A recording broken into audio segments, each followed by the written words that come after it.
Good day, folks. This is Dr. Lee with you, Dr. Lee Jones on the line with you. And I wanted to ask today you a simple question, a simple yet profound question.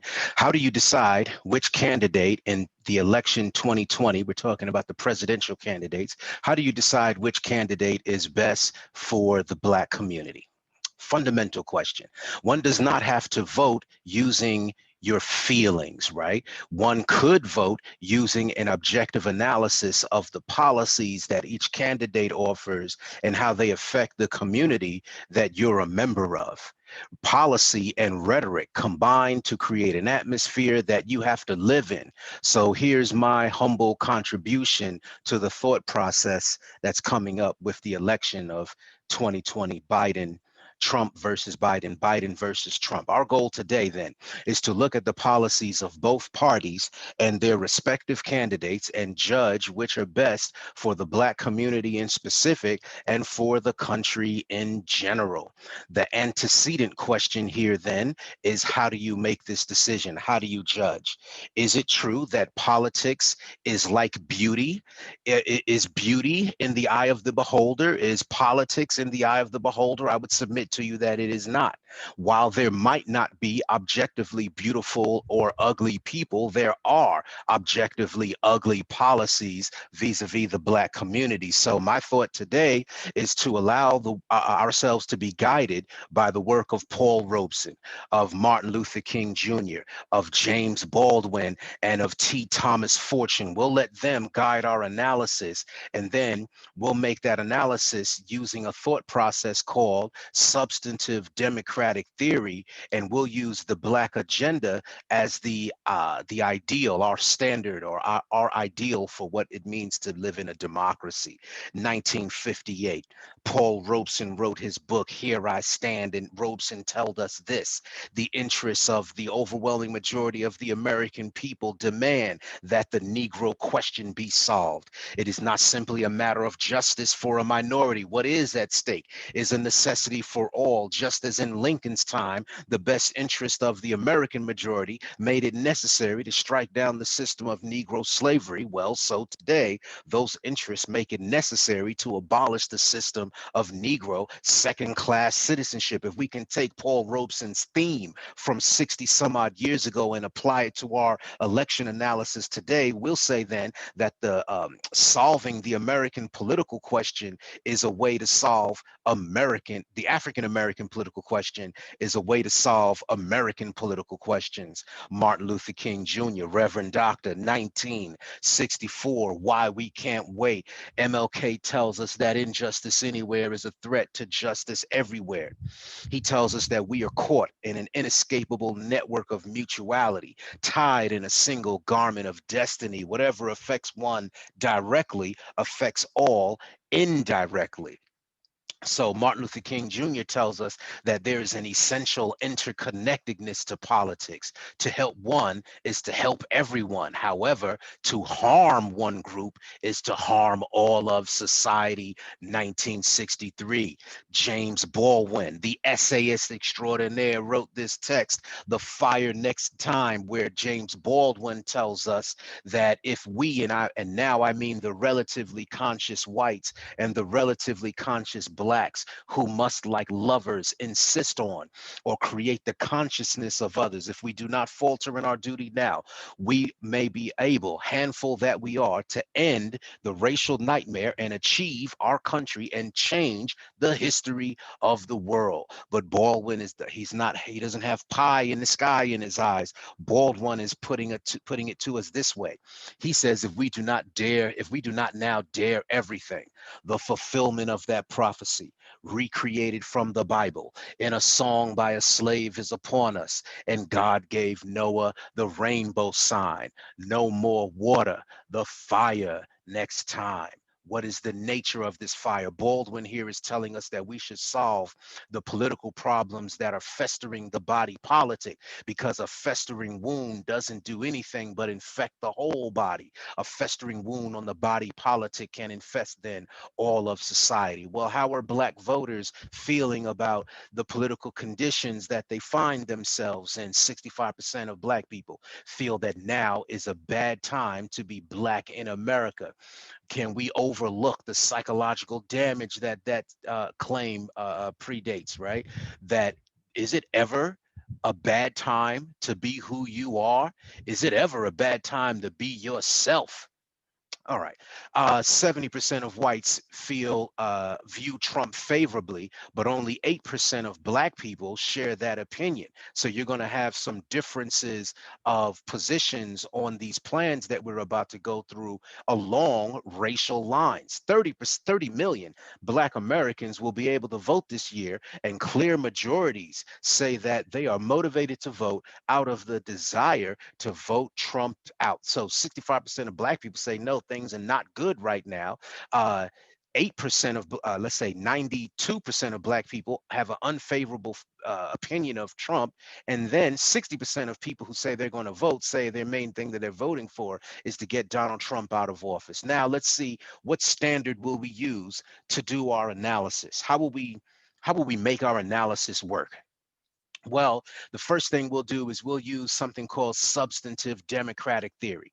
The substantive democratic theorist is concerned with the extent to which the policies of the government fulfill the ideal of democracy.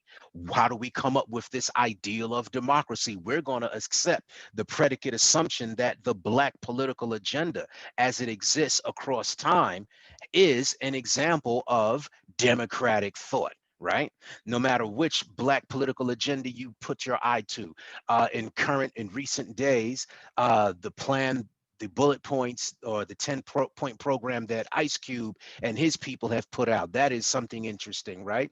The founder of Black Lives Matter, one of the founders, Alicia Garza, has put out a plan called the Black Futures Lab, right? These people, a group called Movement for Black Lives, they have some interesting things to say. Well, 50 years earlier, I think it's always helpful to point ourselves back to the 10-point program of the Black Panthers, right? You can also look at Amiri Baraka and Jesse Jackson and Carl Stokes and look at what those guys were doing in 1972 in the platform that was put out in the All Black Gary Declaration, and we can come up with some things about what a Black agenda would look like. So the substantive democratic theorist that accepts that the Black political agenda is the standard for democracy, you'll be able to judge the policies of the Trump administration. You'll be able to judge the plans of the Biden administration to their proximity to what you think of as a Black political agenda, and thereby get an understanding of how right these things are with the nature of democracy. Now let's go to our analysis. Trump has repeatedly said that he's the best friend to Black voters since Abraham Lincoln. Verbatim, Trump says that he has enacted landmark criminal justice reform, something that nobody else has done. He said we've secured permanent and record funding for HBCUs, numbers that they've never thought were possible. Trump says we expanded affordable options for better health care. Trump said we've created opportunity zones. And he also said we've achieved the lowest Black, Hispanic, and Asian unemployment rates in American history. These are not statements of feeling. These are statements that have empirical reference points. We can judge each of those statements. Let us go ahead and do it. Now, let's think about Trump's record on foreign policy. We know that depending on the branch of the military you're looking at, African Americans are as high as 30% of the military. So when you look at the Trump administration's their foreign policy moves, when you look at the things that he's done over the last couple of years, maybe that has you know, some reference point to African Americans serving in the military. Our goal is to think about the African American community. So what happens to Black soldiers and the communities that these soldiers come from if these countries ever take Donald Trump on his word, right? Threatening to invade Venezuela, offending the Chinese, aggravating tensions with Iran, actually saying that he was going to destroy North Korea, even though he went and made good friends with him and they were exchanging love letters, but there's still a certain amount of hostility between them, right? Who benefits, who loses when the National Defense Authorization Act is passed just last year, 2019, and you have a $80 billion increase in military spending? Who benefits from that? Now, let's look at these policies, right? We see that the president of the United States has said some things here. So what we saw is Trump in 2018, December 2018, he did sign the First Step Act into law. Well, what does the First Step Act do? It includes several provisions aimed at scaling back the emphasis on incarceration that emerged as crime rates spiked in the 1990s. And let's be clear, the Clinton administration in the 1994 Omnibus Crime Bill did exacerbate many of these problems, right? So this First Step Act does look to shorten mandatory minimum sentences. It scales back the federal three strikes and you're out rule. It gives judges more leeway in sentencing nonviolent offenders. And remember that during the Obama years in 2010, Congress passed something called the Fair Sentencing Act. And this First Step Act makes the 2010 Fair Sentencing Act retroactive. Now let's look at Trump says he's created these opportunity zones. So what we know is that Republican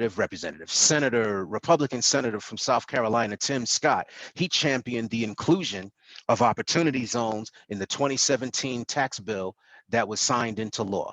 The opportunity zones has provisions in it that reward investment in impoverished areas. It defers taxes on the sale of stocks and other holdings if the assets from those sales are invested in certain high need geographic areas like impoverished Black neighborhoods. All right.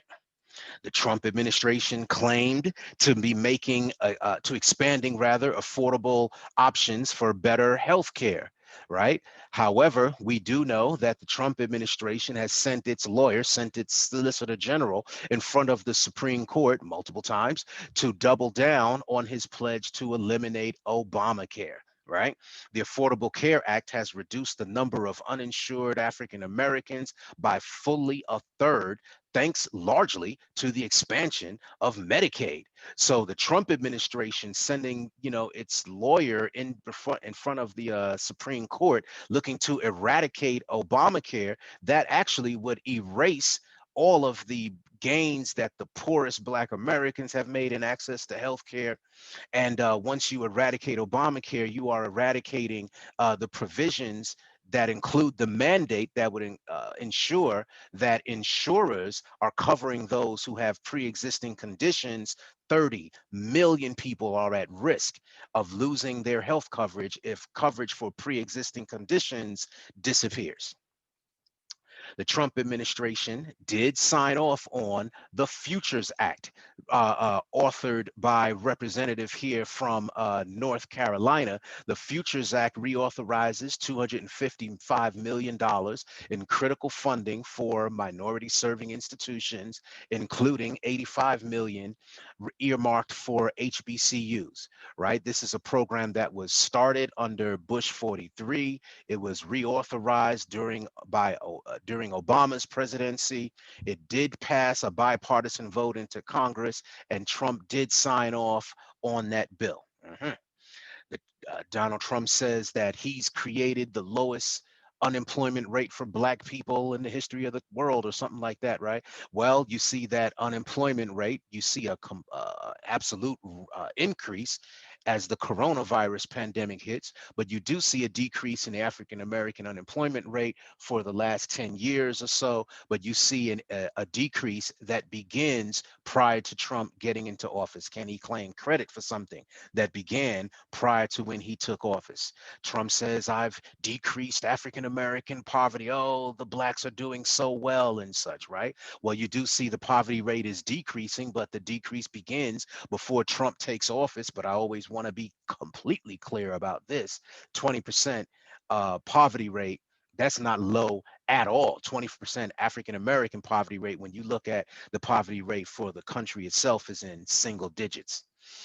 The Trump administration has seen a decrease in African American arrests, but this is a decrease that began 10 some odd years before the Trump administration took office. So now let's hold our cards. Let's count our books. Let's act as if we're playing spades, right? You got your cards in your hand. Now you're going to line them up. The Trump administration signed off on the First Step Act. Good.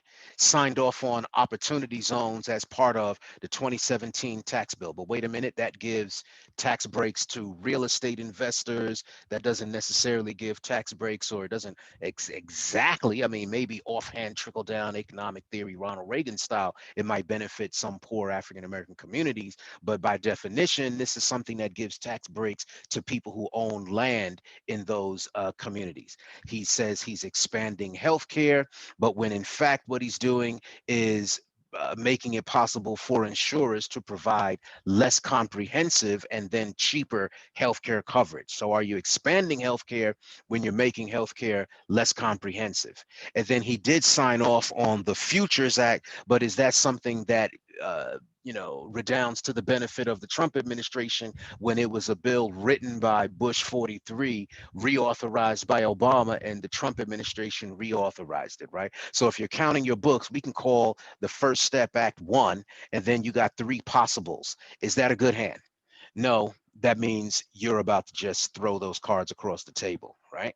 There are some things that we can check here. Here's some sources for you. Now let's talk about some of the things that the Trump administration has done that are just completely, absolutely hostile to the African American community. What we know for sure is that when he was running for office in 2016, the Trump campaign used online ad targeting to try to deter, to make it harder to suppress the votes of 3.5 million Black voters. Check the sources. The Trump administration, well, Trump was interviewed by Bob Woodward.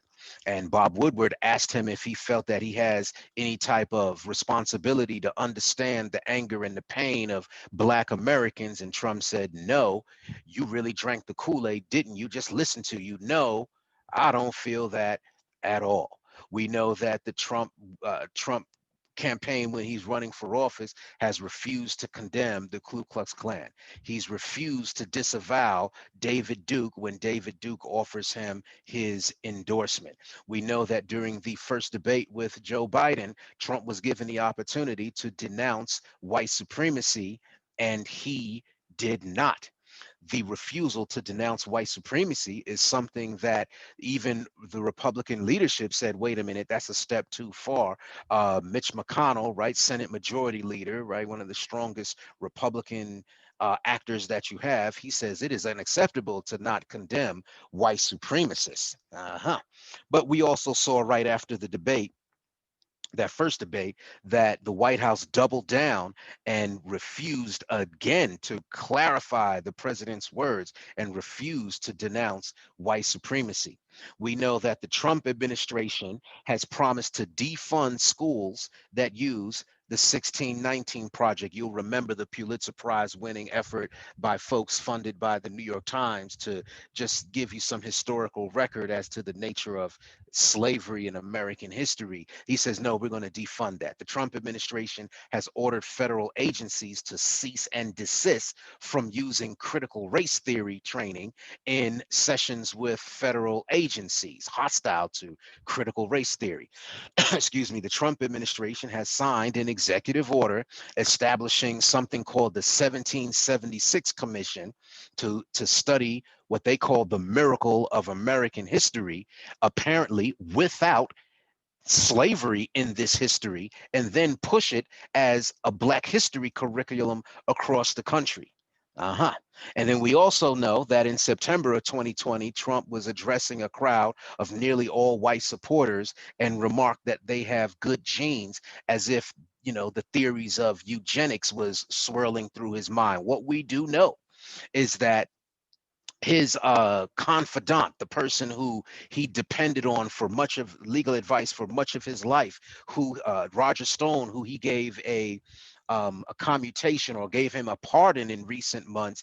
We know that Trump's guy, his friend, is out there hanging out with the Proud Boys, flashing white power symbols.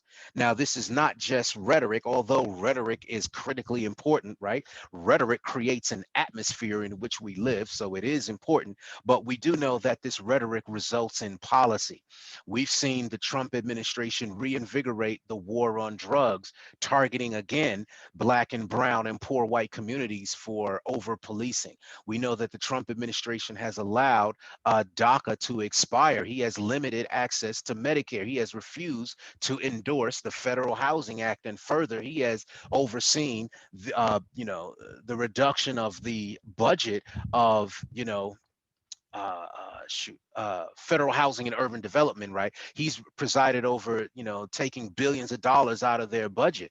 We've seen the Trump administration limit immigration from specific Muslim countries. We've seen the Trump administration give Haitian immigrants who were here because of the 2010 earthquake, he gave those folks a get out of the country deadline, like old school Wild West stuff. We are right now watching the confirmation hearing as I'm recording this of Judge Amy Barrett to whether or not she'll be confirmed on the Supreme Court. But what we do know is that of the judicial nominees that the Trump administration, coming off a list from the Federalist Society, has been pushing, more than 20 of Trump's judicial nominees have declined to affirm the legitimacy of Brown versus Board of Education, have declined to affirm the precedent set by Brown versus Board of Education. One has to wonder why they did that. Do they think that Jim Crow segregation should be constitutional?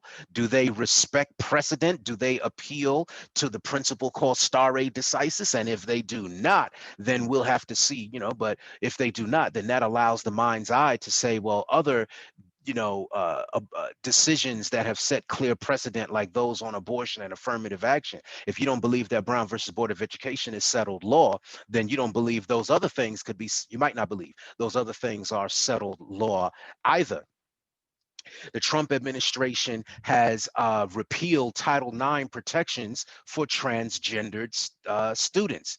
He has increased the Justice Department's use of private prisons. He has repealed Obama's Fair Pay and Safe Workplaces executive order. The Trump administration has opposed consent decrees being put onto police departments, and this even in the face of the George Floyd moment that we're in. He has rescinded the Justice Department's guidelines on fees and fines that poor defendants are made to pay. He has rescinded Title IX protections for victims of sexual violence. The Trump administration has filed a brief to not protect transgendered people from the ban on the military. He has terminated the temporary protected status to 59,000 Haitians and Nicaraguans living in the country, and he has appointed Mick Mulvaney, someone who was clear in his opposition to the Consumer Protection Bureau, to be over the Consumer Protection Bureau. More, the Trump administration has filed a brief arguing that businesses have a right to discriminate against their LGBTQIA customers. He has filed a brief arguing that it should be easier for states to purge registered voters from their rolls, and it is under the Trump administration that child separation policy at the border where that comes in, right? Where you have the children of illegal immigrants being put into,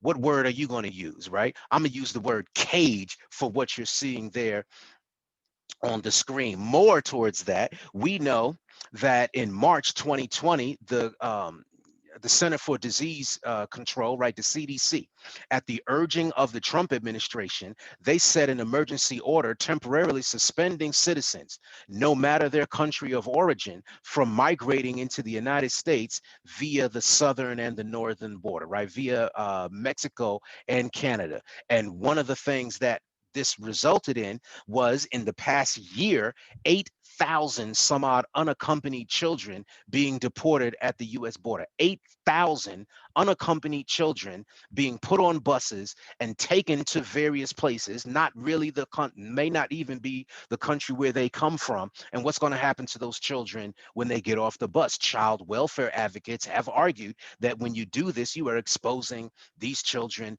to the scourge of sex trafficking. More social policies of the Trump administration. We have the ability to be not just clear, but crystal clear in Trump's agenda for, and things that are relevant to the Black community.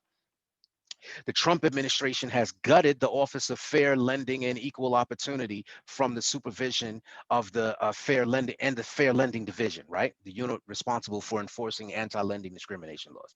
The Trump administration has reignited the war on drugs by rescinding the Justice Department's guidance on the legalization of marijuana. Pick your policy. What do you care about? The Trump administration has halted the legal orientation program, which offered legal assistance to immigrants. The Trump administration has terminated the temporary protected status designation for nearly 200,000 Salvadorans and 57,000 Hondurans. The Trump administration has proposed changes to federal housing subsidies that could what? Triple the rent for some poor people living in public housing. The Trump administration has released new guidelines that would allow states to make Medicare recipients have to work.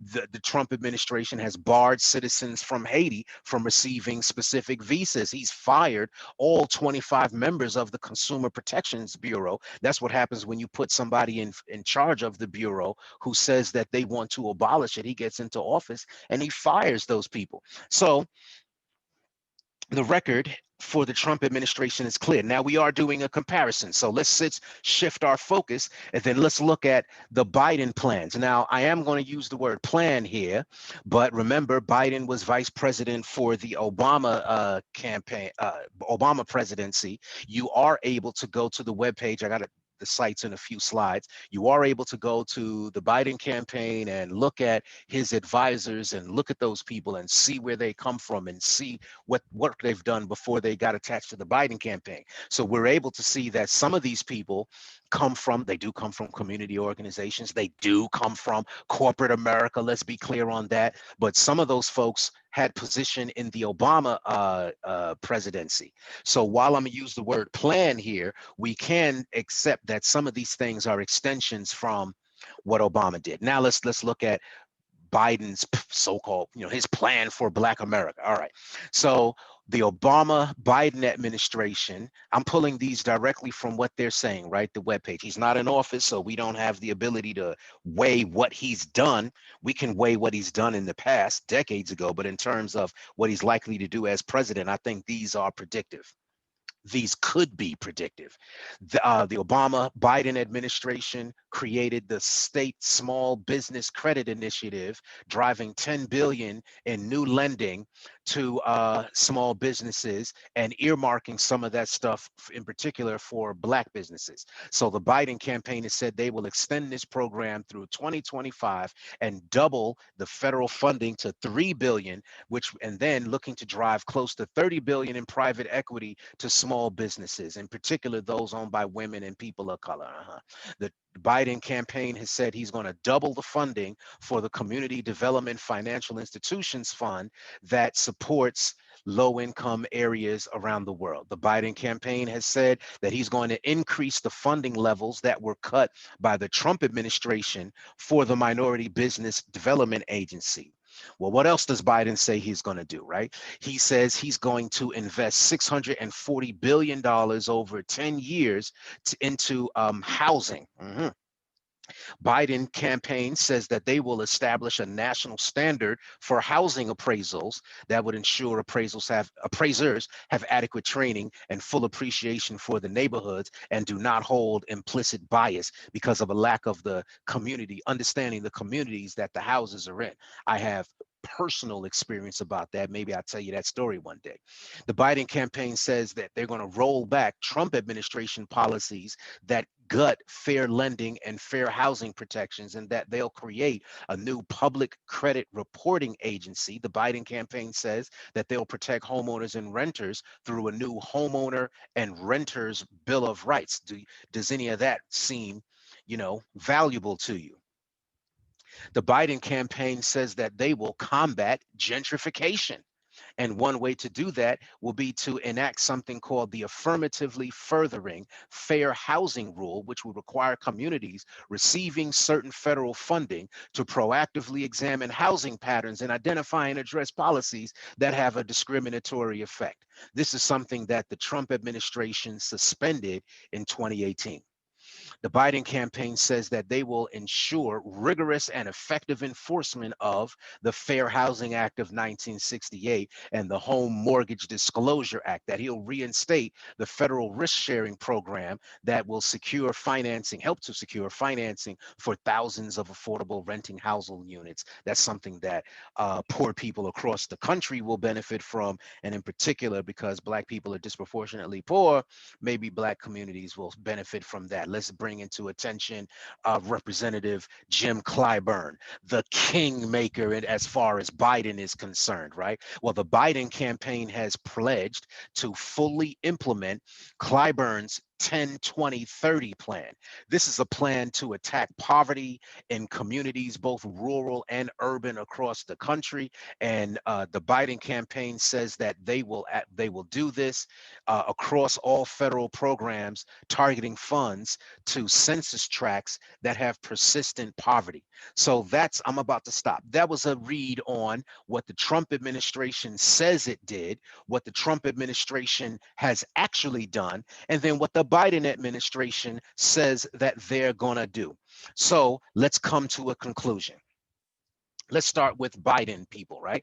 In the final analysis, the Democrats, under the leadership of the person who they made their nominee, right, Joe Biden, and his vice presidential pick, Kamala Harris, says that he will re-implement Clyburn's he will implement rather Clyburn's 10-20-30 plan. He'll reinstate the federal risk sharing program. He'll enforce the Home Mortgage Disclosure Act. He'll enforce the Fair Housing Act. He'll re-implement affirmatively, the Fair Housing Rule. He'll push for a new homeowner and renter bill of rights. He'll push for a new public credit reporting agency. He'll reintroduce new national standards for housing appraisals.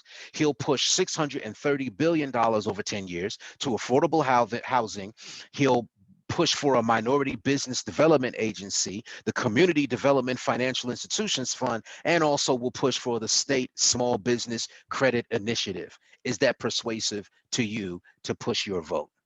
Now, what has the Trump administration done, and what have they not done, right? Okay, so he signed off on the First Step Act. The Trump administration signed off on this. And I think this is an unqualified good. However, is this something that the Trump administration can claim authorship for? Is this their policy? He signed it, but we know that this is something that came about through wrangling between Democrats and Republicans, and we know that the First Step Act and their effort to fight mass incarceration, that this is something that had to overcome staunch opposition amongst the Republicans in the Senate.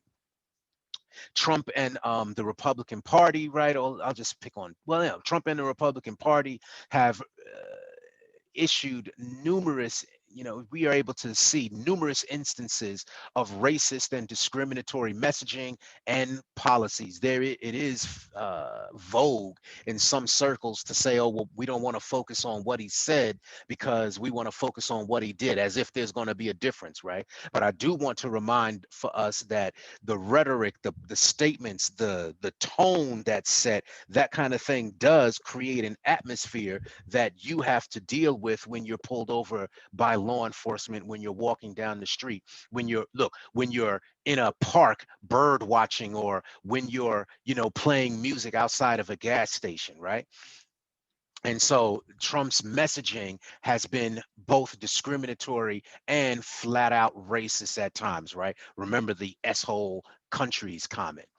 He said that he would create opportunity zones, but I see him using an Orwellian term there because he's looking to give tax breaks to wealthy real estate investors. He says he's going to expand healthcare, but that's another Orwellian trick where what he's actually doing is providing less comprehensive healthcare coverage. He signed off on the Futures Act, but in so doing, he was continuing a policy that was pushed by the previous two presidents, and he probably shouldn't be claiming authorship of that. We know that George Floyd Justice and Policing Act, this is something that has passed the Democrats in the House, and the Republicans have said, we're not even going to bring this up for a vote. That Mitch McConnell is just flat out tabling that bill. Kamala Harris and Cory Booker, from senators from California and New Jersey, respectively, pushed an anti-lynching bill earlier this year, 2020. Rand Paul, Republican senator from Kentucky, filibustered it. Republicans allowed it to be killed. The Trump administration, the Trump campaign rather, completely silent.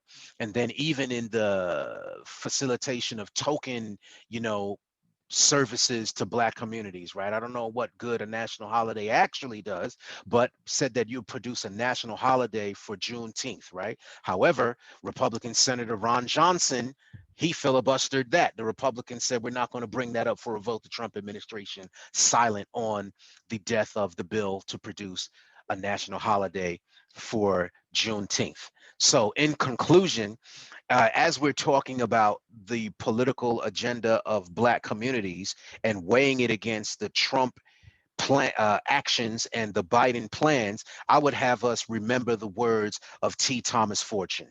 In 1884, T. Thomas Fortune said, and this is what I'm saying to you also, it is not my purpose to dwell on the mechanism of parties, but rather to show why his word, colored Americans, should be independent voters, independent citizens, and independent men. To this end, T. Thomas Fortune and I am led to lay it down that an independent voter must be intelligent, must comprehend the science of government, and be versed in the history of government and the history of men.